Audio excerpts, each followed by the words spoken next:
She didn't ask for much.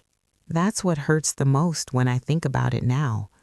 She never asked for expensive gifts, never asked me to change who I was, never demanded perfection. She only asked for effort. And I gave her excuses. At the beginning, I was present, fully there.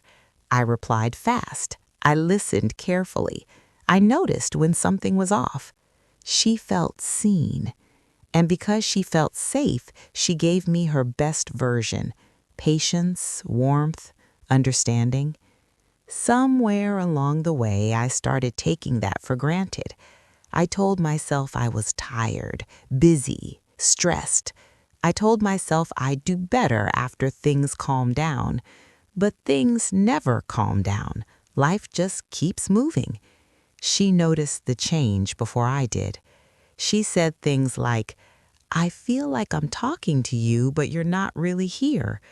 I laughed it off, said she was overthinking. That was my first excuse. Then she said, "I miss how you used to look at me." That made me uncomfortable because she was right, and admitting that would mean admitting I had stopped trying. So I gave her another excuse. "You know I care, I just don't show it the same way." That sentence sounds reasonable, but what it really means is, I don't want to put in the effort you're asking for. She didn't explode. She didn't threaten to leave. She adjusted. She talked less, asked less, expected less. Men mistake that for peace.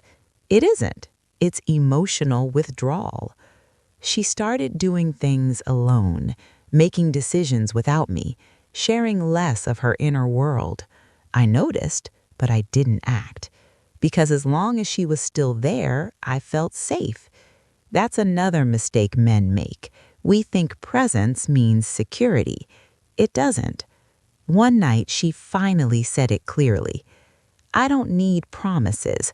I need consistency." That sentence stayed with me.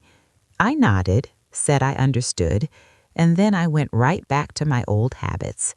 That's the part that's hardest to forgive myself for. I didn't ignore her pain because I was cruel. I ignored it because I was comfortable. And comfort kills effort faster than anger ever could. She stopped initiating affection. When I hugged her, she hugged back, but it felt delayed, like her body was responding, but her heart wasn't. I started feeling anxious. That's when I finally tried to change. Suddenly, I had time, energy, plans. But effort given out of fear feels different. She saw it immediately. She asked me, "Why now?" I didn't have an honest answer. Because the truth was this: I wasn't changing for her happiness. I was changing to avoid loss. And by then, loss had already begun. The night she told me she was done, there was no anger in her voice, only clarity. "I told you what I needed when I still believed," she said. "I stopped when I realized I was alone even with you." That sentence broke me, not because she was leaving, but because I finally understood everything she had been trying to say. She didn't want perfection, she wanted participation. She didn't want grand gestures, she wanted presence. And I gave her excuses until she stopped asking. Men don't lose women when women get tired.